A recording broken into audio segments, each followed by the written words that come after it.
up, YouTube? It's Richie from Boston, and I am in Illinois, almost to Missouri. And I'm in my truck, as you can see, on my laptop. And thanks to this little device by a company called 𝗏𝗏𝗍, I have Wi-Fi in my truck, which is awesome because I've used every device in the world, and none of them ever work whatsoever at all. So there's that. All right. I'm driving and I'm listening to the 𝗏𝗂𝗍𝗿 radio show, podcast, or whatever it is. If you don't subscribe to him, you may want to, because he had two guys on, Mike and somebody else. Sorry, whatever somebody else's name was, I forget. And it was a really good radio show. And then after that, I listened to another live stream, radio, podcast, whatever. And they had a guy named 𝗦𝗵𝗿𝗆 on, and he's talking about, alien abductions and how they've been going on for years and how he thinks the government is keeping an eye on them. They don't exactly quite know what it is yet, but they're keeping an eye on it nonetheless. Well, that's ridiculous.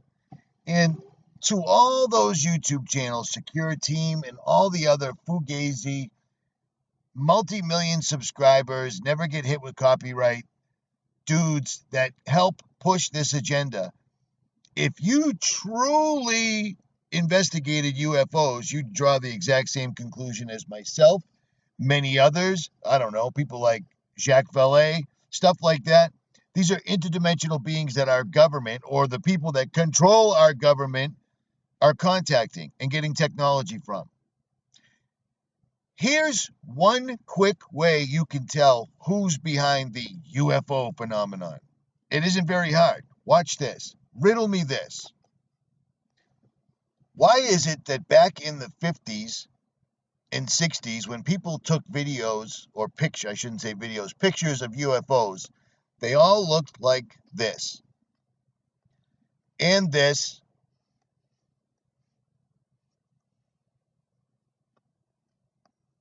and this? You see what I'm saying? Do you see where I'm going with this? They all look exactly like the vehicles that were being built in that time era. All of them.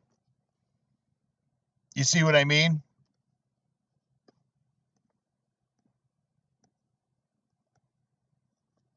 You see what I'm saying?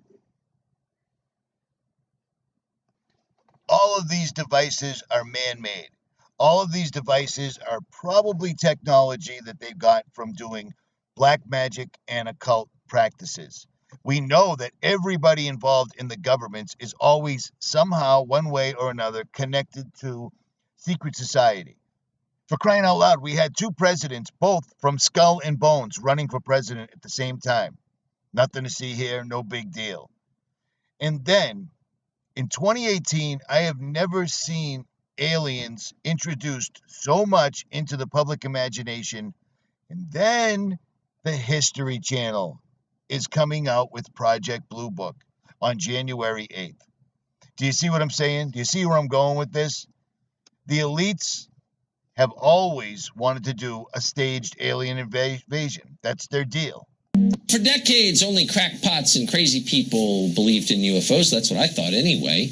And then in recent years, it turns out that governments have been taking them seriously all along. From E.T. to Area 51, the idea of aliens has long dominated the human imagination. What is that?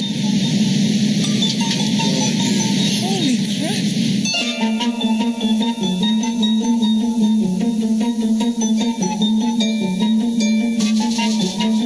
Front now, the former Pentagon military official who ran the covert government program up until this last November, 𝗲𝗏𝗍 𝗍𝗆. Louise, thank you so much for your time tonight.